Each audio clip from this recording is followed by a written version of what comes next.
No one convince single মানি, আমাকে এক পয়সাও কেউ কনভিন্স করেনি।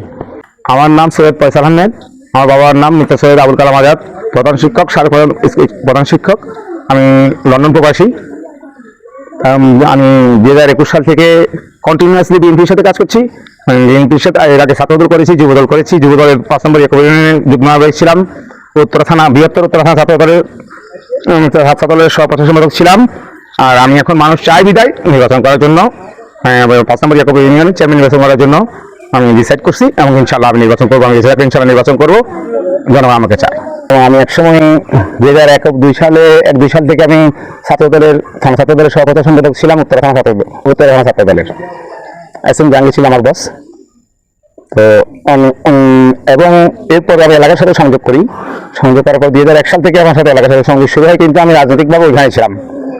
এরপর যখন ওইখানে আমাদের 2006-এর পরে নির্বাচনে যখন আমাদেরকে একটু থাকা কষ্টকর হয়ে যাচ্ছিল, ভিন্ন সরকার আসছে, ওই যে 1/11 সরকার আসার পরে আমরা উত্তরা ছাত্র বাধ্য হই। এরপর আমরা আমি দেশে আসি, সেটা ব্যবসা বাণিজ্যের সাথে জড়িত হয়ে রাজনীতি করা শুরু করি, আবার যুবদল করা শুরু করি। তখন ছাত্রদল করতাম এবং আমি সিটি কর্পোরেশন 1 নম্বর ওয়ার্ডের সাংগঠনিক সম্পাদক ছিলাম ঢাকার, এবং বৃহত্তর উত্তরা থানা ছাত্রদলের সহপ্রচার সম্পাদক ছিলাম। তারপর এখানে আসার পরে আমি ইউনিয়ন যুবদলের যুগ্ম আহ্বায়ক ছিলাম। যুগ্ম আহ্বায়ক অন্যতম যুগ্ম ছিলাম। সেটা 2008-9 এরকম হবে।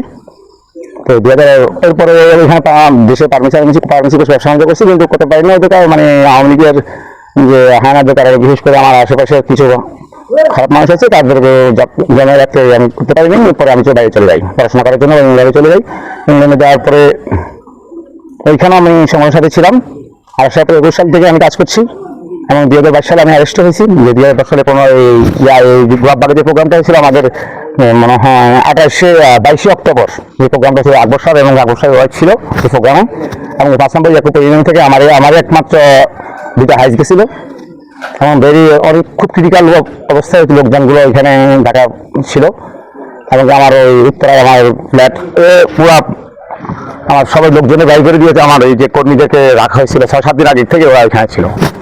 তো অনেক চেষ্টা করেছি, এলাকাও যত ছেলেদের মামলা। আমি লন্ডনে যতক্ষণ 11 বছর ছিলাম, 11 বছর আমি 70-80টা ফ্যামিলিকে সহযোগিতা করেছি।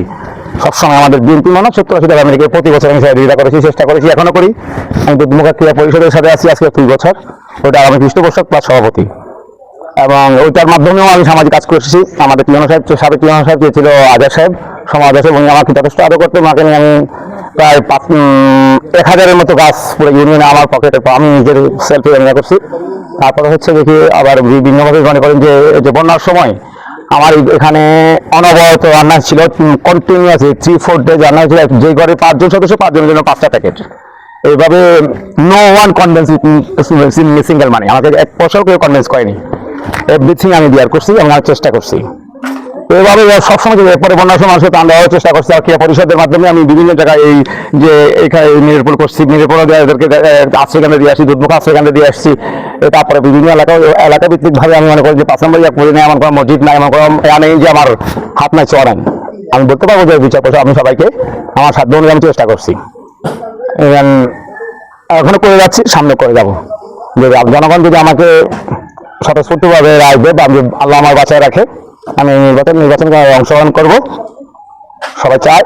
এবং যে আমার নেতা আকবর সাহেব আমাকে পছন্দ করেন, ম্যাডাম সায়না কর্মী আমাকে পছন্দ করেন। আশা করি মন্ত্রী সাহেব আমাকে ফেলে দিবেন না। আমি ওই জন্য কাজ করছি, বিনা পয়সা নিঃস্বার্থে কাজ করছি। আমার মহিলা টিম কাজ করছে, পুরুষ টিম কাজ করছে। আমার কাছে অসংখ্য এভিডেন্স আছে, এবং কি আমার সিঙ্গেল মানি, এক পয়সা আমাকে কেউ দেয়নি, আমি নিই নাই। আমি কেন্দ্রের দায়িত্বে ছিলাম, বাট ওই টাকাটা আমি নির্বাচনের দিন ছেলেপেলেদেরকে ভাগ করেছি। এর আগে সমস্ত টাকা আমার পকেট থেকে আমি খরচ করছি। ছেলেপেলেদেরকে নিয়ে প্রতিদিন 2টা-3টা করে টিম করে, ছেলেদেরকে মেয়েদেরকে নিয়ে একটা মেয়েদের টিম নিয়ে কাজ করছি। কথা চেষ্টা করে গেছি।